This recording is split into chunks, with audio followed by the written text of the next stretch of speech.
امام الانبیاء تاجدار مدینہ صلی اللہ تعالی علیہ وسلم نے مکہ مکرمہ کے اندر نبوت کا اعلان فرمایا.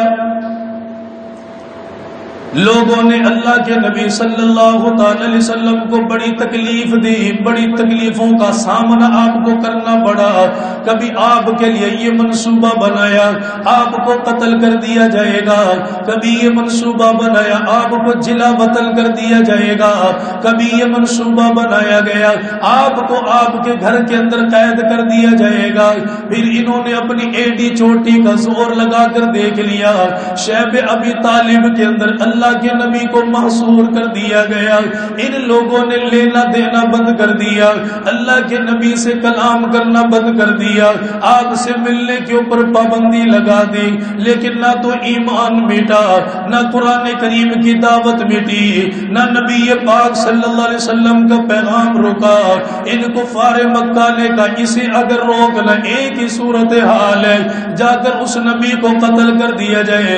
انہوں نے سیدنا عمر کو تیار کر لیا، فرمایا خطاب کے بیٹے تیرے سوا یہ کام کوئی نہیں کر سکتا، اس مکہ کے اندر تیری بہادری کا طوطی بولتا ہے، تو آگے میدان کے اندر نکل. سیدنا عمر رضی اللہ تعالیٰ عنہ تیار ہو گئے، ہاتھ کے اندر تلوار پکڑی ہوئی ہے.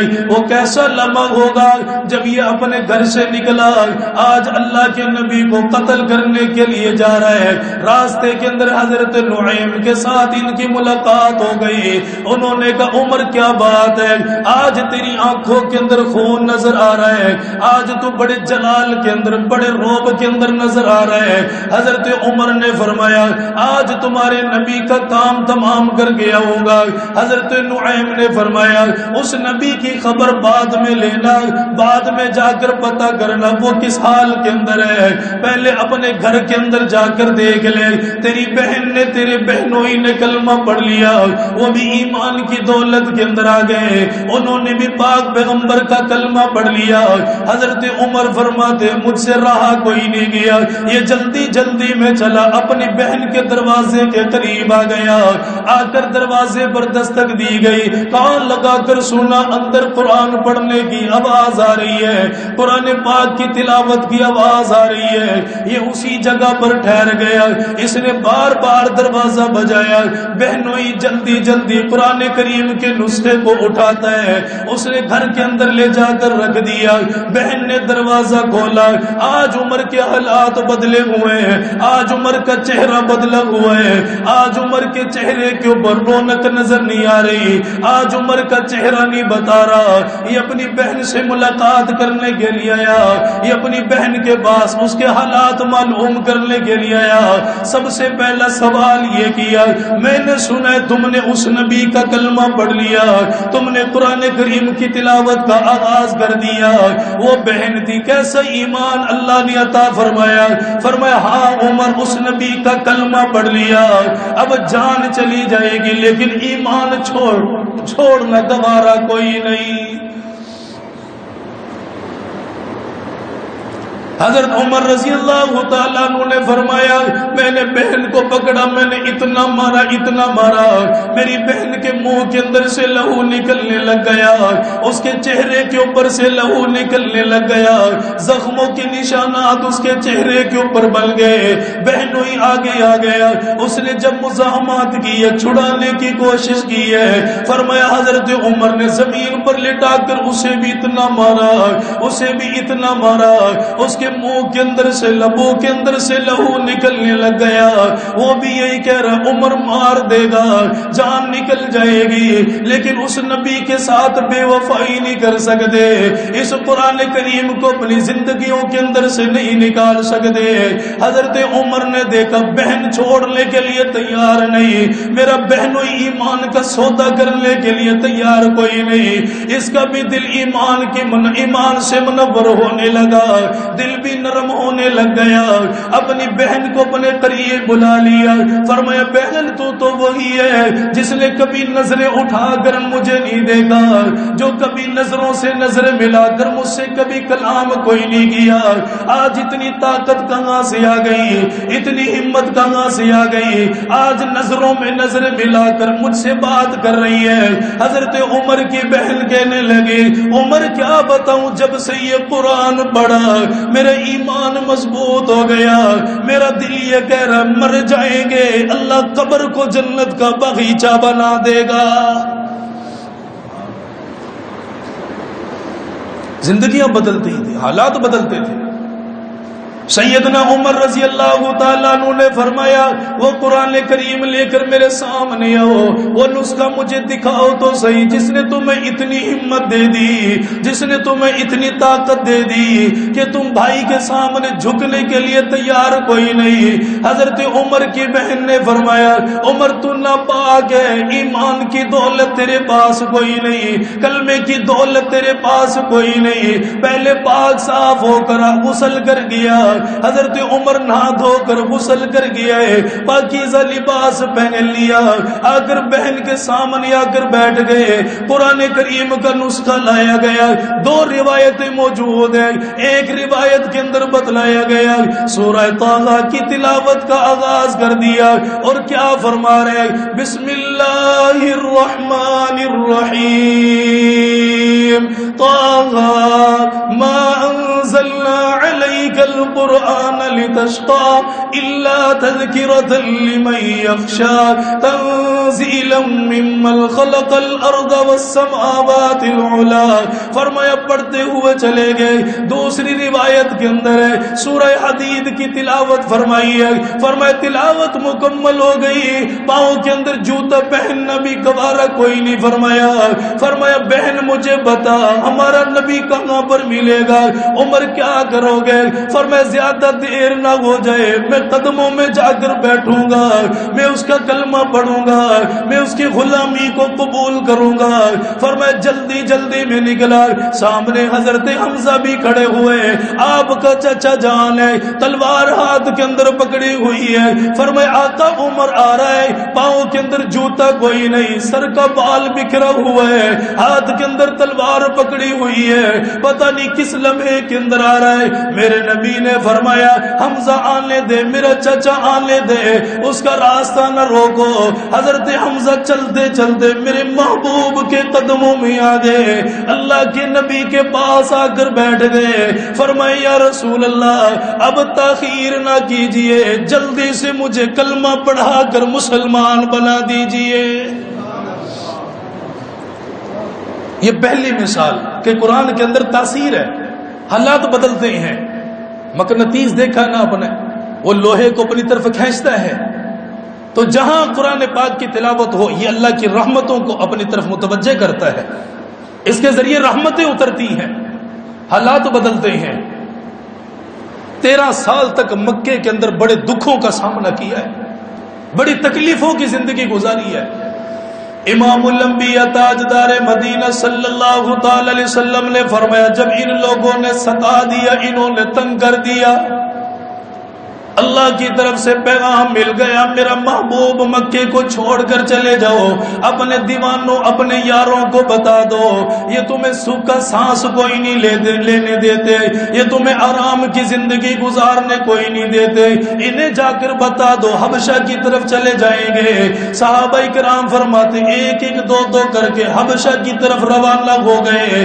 ان کے اندر حضرت جعفر رضی اللہ تعالیٰ عنہ بھی موجود ہے. فرمایا جب حبشہ کے دربار کے اندر چلے گئے, یہ شاہ نجاشی کے ملک کے اندر چلے گئے, ان اہل عرب کو پتہ چل گیا, انہوں نے مسلمانوں کا تعاقب شروع کر دیا, انہوں نے مسلمانوں کا پیچھا کرنا شروع کر دیا. فرمایا بادشاہ کے دربار میں مسلمانوں سے پہلے چلے گئے اور شاہ نجاشی کو بلانے کے بعد اس کی خدمت کے اندر سجدہ کیا گیا. ان لوگوں نے نذرانے پیش کیے, ان لوگوں نے اس کے سامنے ہدیہ لا کر پیش کیا.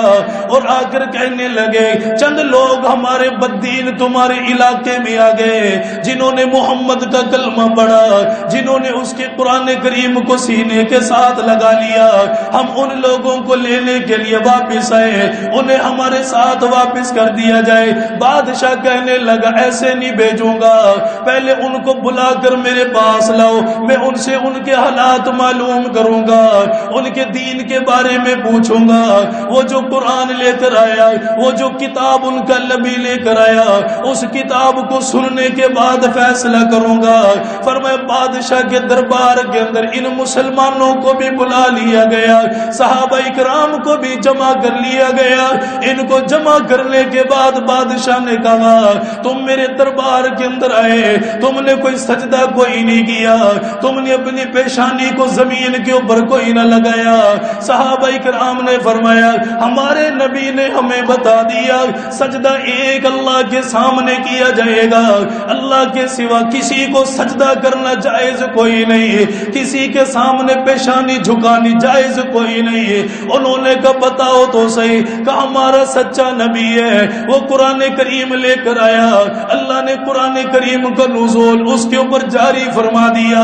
شاہی نجاشی نے جب یہ سنا تو یہ کافر لوگ آگے نکلے، انہوں نے کہا کہیں ایسا نہ ہو بادشاہ ان کا قرآن سن لے، بادشاہ یہ کہہ دے قرآن کریم کی چند آیتیں سنا دو۔ اگر مسلمانوں نے قرآن پڑھنا شروع کر دیا یہ بادشاہ کا سارا دربار مسلمان ہو جائے گا، یہ سارے مسلمان بن جائیں گے، ان کے سینے کے اندر ایمان آ جائے گا۔ ان کافروں نے آگے بڑھنے کے بعد کہا اے بادشاہ آپ کو کیا معلوم ہے جس عیسیٰ کو آپ مانتے ہو انہوں نے عیسیٰ علیہ السلام کی توہین کی، انہوں نے عیسیٰ علیہ السلام کے بارے میں غلط بولا۔ جب مسلمانوں سے سوال کیا گیا حضرت جعفر نے فرمایا یہ غلط کہہ رہے، ہم نے عیسیٰ کو ویسے مانا جیسے اللہ نے ماننے کا حکم دیا۔ فرمایا تم کیا مانتے ہو؟ کہ ہم نے اسے اللہ کا بندہ مانا، ہم نے اسے اللہ کا رسول مانا، ہم نے اسے اللہ کا نبی مانا، ہم نے اسے روح اللہ مانا، ہم نے یہ اعلان کر دیا وہ بغیر باپ کے دنیا کے اندر آیا، اللہ کی قدرت کاملہ کی نشانیوں کے ساتھ آیا، اللہ نے بے شمار معجزے ان کو عطا فرمائے۔ حضرت جعفر نے جب عیسیٰ علیہ السلام کی تعریف کی بادشاہ کی آنکھوں میں آنسو آ گیا، اس نے دربار کو چھوڑ دیا، اپنے تخت سے علیحدہ ہو گیا۔ نیچے آنے کے بعد ایک تنکا زمین سے اٹھایا اور وہ تنکا اٹھانے کے بعد کہنے لگا اللہ کی قسم کھا کے کہہ رہا ہوں جس طرح تم نے بتایا بالکل اسی طریقے کے ساتھ عیسیٰ علیہ السلام کی شان ہے، نہ تو عیسیٰ علیہ السلام اس سے آگے بڑھے ہوئے نہ عیسیٰ علیہ السلام اس سے نیچے گھٹے ہوئے۔ جب مسلمانوں نے بتا دیا اس بادشاہ نے کہا تمہارے نبی کا نام کیا ہے؟ اب نام بتایا گیا، ہمارے نبی کا نام محمد ہے۔ جب یہ نام لیا گیا، جب آپ کی تعریفوں کو شروع کیا گیا، آپ کی صفات کو بلند کیا گیا، اس نے کہا بتاؤ کون سا قرآن لے کر آیا؟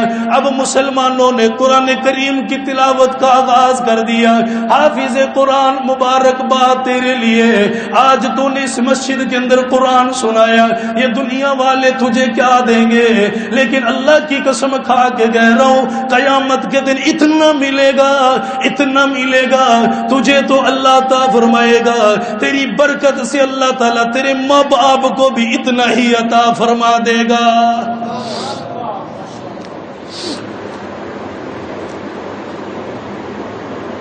یہ حوصلہ تمہارا ہے، تم نے مشقت کے موسم کے اندر قرآن پڑھ کر سنایا، یہ تکلیف تم نے اٹھائی ہے۔ عام دنیا دار کو کیا پتا قرآن کس طرح پڑھا جاتا ہے، قرآن کی تیاری کیسے کی جاتی ہے، مصلی کے اندر قرآن کریم کیسے سنایا جاتا ہے، عام لوگ تو اس کا احساس بھی نہیں کر سکتے۔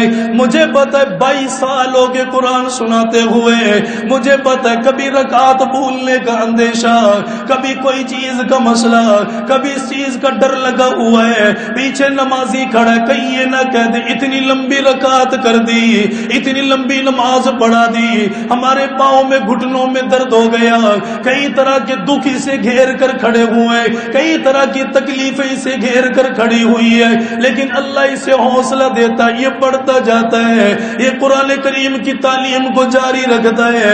فرمایا نجاشی کے دربار کے اندر حضرت جعفر کھڑے ہو گئے اور قرآن کریم کی تلاوت کا آغاز کر دیا.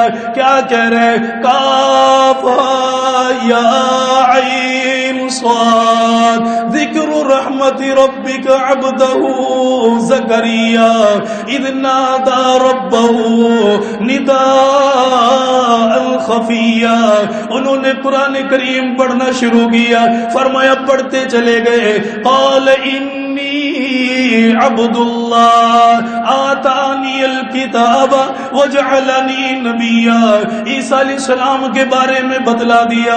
جب ماں کے اوپر الزام لگا, یہ بیٹا ماں کی گود کے اندر بول رہا تھا اور کیا کہہ رہا, لوگوں میں اللہ کا بندہ ہوں, مجھے اللہ نے کتاب عطا فرمائی ہے اور اللہ نے مجھے نبی بنا دیا. مسلمانوں نے جب سورہ مریم کی تلاوت فرمائی, فرمایا بادشاہ کی آنکھوں میں آنسو آ گیا, یہ بادشاہ رونے لگ گیا, بادشاہ تڑپنے لگ گیا. ان کے درباری بیٹھے ہوئے, دائیں بائیں وزراء بیٹھے ہوئے, جب قرآن پاک کی تلاوت سنی ہے ان کی بھی آنکھوں میں آنسو آ گیا. انہوں نے مسلمانوں کے بارے میں کہہ دیا, تم جتنا چاہو یہاں رہ سکتے ہو, تمہارے لیے گھر بھی ملے گا, تمہارے لیے ٹھکانہ بھی ملے گا, تمہارے لیے کھانے کا انتظام بھی ہوگا. ان کافروں کو کہہ دیا نکل جاؤ ہمارے علاقے کے اندر سے, نکل جاؤ ہماری بستی کے اندر سے, تمہیں یہاں ٹھہرنے کی اجازت کوئی نہیں. پھر چند دنوں کے بعد میرے محبوب نے ان لوگوں کو جب واپس بلایا, اس نے پاس میں پیغام بھی دے دیا, کہا جاؤ جا کر اپنے نبی کو بتا دینا, یا رسول اللہ اگر امور سنتلت میرے سر کے اوپر نہ ہوتا, اگر یہ کام میرے ذمے نہ ہوتے, میں آپ کے قدموں میں آتا, وضو کا پانی پیش کرتا, آپ کے لیے تکیہ پیش کرتا, آپ کے جوتے مبارک کو اپنے سر کے اوپر اٹھاتا, لیکن میرے آقا مجھے موقع کوئی نہیں ملے گا. ایمانداری کے ساتھ بتاؤ اتنے لوگوں نے کلمہ پڑھا, وجہ کیا تھی؟ یہ قرآن کریم کی تلاوت کی تاثیر ہے کہ اللہ نے انہیں ایمان عطا فرما دیا. فرمایا ایسا وقت بھی آ گیا جب یہ بادشاہ دنیا سے چلا گیا, میرے محبوب کو اطلاع کر دی گئی, آقا ایمان آپ کے اوپر لے آیا, لیکن آنے کا موقع کوئی نہ ملا. میرے محبوب نے وہی کھڑے ہو کر ان کی نماز جنازہ بھی ادا فرمائی ہے. امام الانبیاء تاجدار مدینہ صلی اللہ تعالی علیہ وسلم کے سامنے آ کر انہوں نے سوال کیا, یا رسول اللہ نبی آپ بن گئے, رسول آپ بن گئے, اللہ نے اپنا نمائندہ آپ کو بنا دیا, آپ نے یہ دعویٰ بھی کر دیا میرے بعد نبی کوئی نہیں آئے گا, میرے بعد رسول کوئی نہیں آئے گا. اب نبیوں کے نبی اور نبوت کا دروازہ بند کر دیا گیا, قیامت کی صبح تک کے لیے اللہ نے مجھے نبی بنا دیا, یہ میری نبوت جاری رہے گی. اللہ کے نبی نے جب یہ باتیں کی, ان لوگوں نے آپ کے سامنے جب یہ باتیں کی, کہا جی وہ قرآن پڑھ کر سناؤ, وہ کتاب پڑھ کر سناؤ جو کتاب اللہ نے آپ کو عطا فرمائی ہے. تمہاری الواریوں کے اندر قرآن کریم موجود ہے, ہمارے گھروں کے اندر قرآن کریم موجود ہے. آج تو عجیب و غریب قسم کا رواج چل پڑا, اچھا غلاف بنوا کر لاؤ, اچھا قرآن کریم کا نسخہ اعلیٰ قسم کا بنوا کر لاؤ, پھر جا کر پڑھنے کا موقع ملے گا. میں نے کہا ہاں اچھی بات ہے, ٹھیک ہے, تمہارا روپیہ پیسہ لگے قرآن کریم کی اشاعت کے لیے اچھے نسخوں کے اندر بنواؤ, پڑھنے کو دل کرے گا, لیکن یہ بھی تو نہ کرو کہ غموں کے موقع کے اندر پڑھنے کا موقع ملا, فوتگیوں کے اندر پڑھنے کا موقع ملا, ادھر باپ کی جان نکل رہی ہے پڑھنے کا موقع ملا, ادھر میری شادی کے اندر مجھے قرآن یاد نہیں آیا, منگنی کے موقع پر مجھے قرآن یاد نہیں آیا, نکاح کے موقع پر 2-4 آیتیں پڑھ کر سنا دی گئی, وہ قرآن کی آیتیں پڑھ کر سنانا ہمیں اچھا کوئی نہ لگا، اتنی بے وفائی تو نہ کرو۔ اللہ کے نبی نے قرآن کریم کی تلاوت کا آغاز فرما دیا۔ کون سی سورت بڑی ہے؟ سورہ یاسین کی تلاوت فرمائی ہے۔ فرمائیے 70 افراد، رات کا اندھیرا چھایا ہوا ہے، اللہ کے نبی قرآن کریم پڑھتے جا رہے، سورہ یاسین کی تلاوت کرتے جا رہے۔ فرمایا آپ نے جھوم جھوم کر قرآن کریم کو پڑھا، آپ نے اس کی تلاوت کو جاری اور ساری رکھا۔ فرمایا 70 افراد کی آنکھوں کے اندر آنسو آ گیا، یہ 70 افراد بھی رونے کے اوپر مجبور ہو گئے، ان کا دل بھی ایمان سے منور ہو گیا۔ 7ویں پارے کے اندر اللہ فرما رہا ہے وَإِذَا سَمِعُوا مَا أُنزِلَ إِلَى الرَّسُولِ، جب ان لوگوں نے اس کلام کو سنا جو رسول کی طرف نازل کیا گیا، تَرَىٰ أَعْيُنَهُمْ تَفِيضُ مِنَ الدَّمْعِ، فرمایا ان لوگوں کی آنکھوں کے اندر سے آنسو نکلنے لگ گیا، یہ لوگ رونے لگ گئے۔ تَفِيضُ مِنَ الدَّمْعِ مِمَّا عَرَفُوا مِنَ الْحَقِّ، ان لوگوں نے پہچان لیا یہ حق ہے جو رسول کے اوپر اتارا گیا، جو نبی کے اوپر اتارا گیا، جو اس محمد کے اوپر اتارا گیا۔ ان لوگوں نے بلند آواز کے ساتھ کہنا شروع کر دیا یقولون ربنا آمنا فاکتبنا مع الشاہدین، یا اللہ تو گواہ رہنا، تیرے نبی کے زبان سے قرآن کریم کی تلاوت سنی، ہم سب نے یہ تلاوت سن کر ایمان قبول کر لیا۔ بس اللہ تعالی ہم سب کو عمل کرنے کی توفیق نصیب فرمائے۔ یہ رمضان المبارک کی طاق رات ہے، 27ویں شب ہے، اور طاق راتوں میں یہ سب سے خوبصورت طاق رات ہے۔ یہ تو نہیں کہتا لیلۃ القدر ممکن ہے، ہو سکتی ہے بھائی، چانس ہیں زیادہ ہیں، تو اس لیے ہم نے خوب دعائیں مانگنی، رو رو کرو۔ ہر ایک چیز کی زکوٰۃ ہوتی ہے، آپ کو پتہ ہے، وقت ہوتا میں اس کے اوپر گفتگو کرتا، ہر ایک چیز کی زکوٰۃ ہوتی ہے، مال کی زکوٰۃ ہے، گندم کی زکوٰۃ ہے، ہماری پیداوار کی زکوٰۃ ہے، ایک آنکھ کی زکوٰۃ ہے۔ آنکھ کی زکوٰۃ کیا ہے بھلا؟ اس کے اندر سے آنسو بہا دینا، اس کو پاک کرنا۔ یہ جب آنکھ برستی ہے، یقین جانے جس بندے کو رونا آتا ہے نا، جو اللہ کے سامنے روتا ہے، یہ اللہ کی ایک بہت بڑی نعمت ہے جو اللہ نے اسے عطا فرمائی ہے۔ تو اس لیے کوشش کرنی ہے ان طاق راتوں میں ان دنوں کو اپنے لیے قیمتی بنانا ہے، ان راتوں کو اپنے لیے قیمتی بنانا ہے۔ وہ اللہ پتہ نہیں لاکھوں کے حساب سے لوگوں کی بخشش کر رہا ہے، بس رو کر یہی فریاد کرنی ہے میرے اللہ مجھے مال دولت نہیں چاہیے، بس تو میری بخشش کے فیصلے فرما دے۔ اور میرا ایمان یہ کہتا ہے جسے ایک مرتبہ اللہ نے معاف کر دیا، اس کی عدالت دنیا والوں کی عدالتوں کی طرح نہیں ہے کہ ایک دن حساب بند اگلے دن پکڑ لیں یا 10 دنوں کے بعد حساب شروع کر دیں۔ اللہ کی عدالت ایسی نہیں ہے، وہ تو یہ کہتا میرا بندہ ایک دفعہ معاف کر دیا میں دوبارہ پکڑتا ہی کوئی نہیں ہوں، بس معاف کرنے کا۔ اللہ ہم سب کو عمل کی توفیق نصیب فرمائے، اس مبارک محفل کو اللہ تعالیٰ اپنی بارگاہ میں قبول فرمائے۔ الحمدللہ رب العالمین والصلاة والسلام علی سید الانبیاء والمرسلین۔ ربنا آتنا فی الدنیا حسنۃ وفی الآخرۃ حسنۃ وقنا عذاب النار۔ رب اغفر وارحم وانت خیر الراحمین۔ رب ارحمہما کما ربیانی صغیرا۔ اللہم انی اسألک العفو والعافیۃ فی الدنیا والآخرہ۔ اللہم حاسبنی حسابا یسیرا۔ اللہم انی اعوذ بک من فتنة المحیا والممات۔ اللہم من احییتہ منا فاحیہ علی الاسلام ومن توفیتہ منا فتوفہ علی الایمان۔ ہمارے پروردگار، ہمارے اللہ، ہمارے کریم اللہ، ہم سب لوگوں کی بخشش کے فیصلے فرما۔ اللہ ہم سب کا مل جل کر بیٹھنا اپنی بارگاہ میں قبول فرما۔ حافظ قرآن نے قرآن پڑھا، یقیناً بڑی محبت کے انداز میں پڑھا، اللہ اپنی بارگاہ میں ان کا یہ قرآن پڑھنا قبول فرما۔ اللہ سننے والوں نے محبتوں کے ساتھ سنا، اللہ ان کا یہ سننا اپنی بارگاہ میں قبول فرما۔ میرے اللہ ایسی محفلیں بار بار ہم سب کو نصیب فرما۔ اللہ زندگی کے اندر اس قرآن کریم کے ساتھ اپنے تعلق کو مضبوط رکھنے کی توفیق نصیب فرما۔ میرے اللہ یہ طاق رات ہے، ہم امید کرتے ہیں کہ لیلۃ القدر کی رات ہو۔ میرے اللہ اس رات کو ہمیں تلاش کرنے کی توفیق نصیب فرما، اس رات کی جد و جہاد میں ہمیں لگنے کی توفیق نصیب فرما۔ ہمارے اللہ اس لیلۃ القدر کی رات کا پورا پورا اجر و ثواب ہر ایک مسلمان کو نصیب فرما۔ اللہ کریم گنہگار ہیں، سیاہکار ہیں۔ یہ ماہ مقدس کا مہینہ بڑی خیر لے کر آیا، بڑی برکتیں لے کر آیا، لیکن یہ اللہ جیسے قدر کرنی چاہیے تھی ہم سے نہیں ہو سکی، جیسے تیری عبادت کرنی چاہیے تھی وہ عبادت کا حق ہم سے ادا نہیں ہو سکا، جتنی قرآن پاک کی تلاوت کرنی چاہیے تھی اللہ ہم نہیں کر سکے۔ تیرے یہ کمزور بے بس مجبور بندے تجھے پکار رہے ہیں، ہماری اللہ جیسی جو بھی عبادت جس انداز میں بھی کی گئی اپنی بارگاہ میں قبول فرما۔ اے اللہ کریم ان راتوں کے اندر لاکھوں لوگوں کی تو بخشش فرما رہا ہے، تیری بارگاہ کی طرف سے بخشش کا پروانہ جاری ہو رہا ہے اور اعلان کیا جا رہا ہے فلاں نے تجھے بھی معاف کر دیا گیا، فلاں نے تیری بھی بخشش ہو گئی، جا فلاں نے مبارکباد تیرے لیے کہ تیرے گناہوں کو معاف کر دیا گیا۔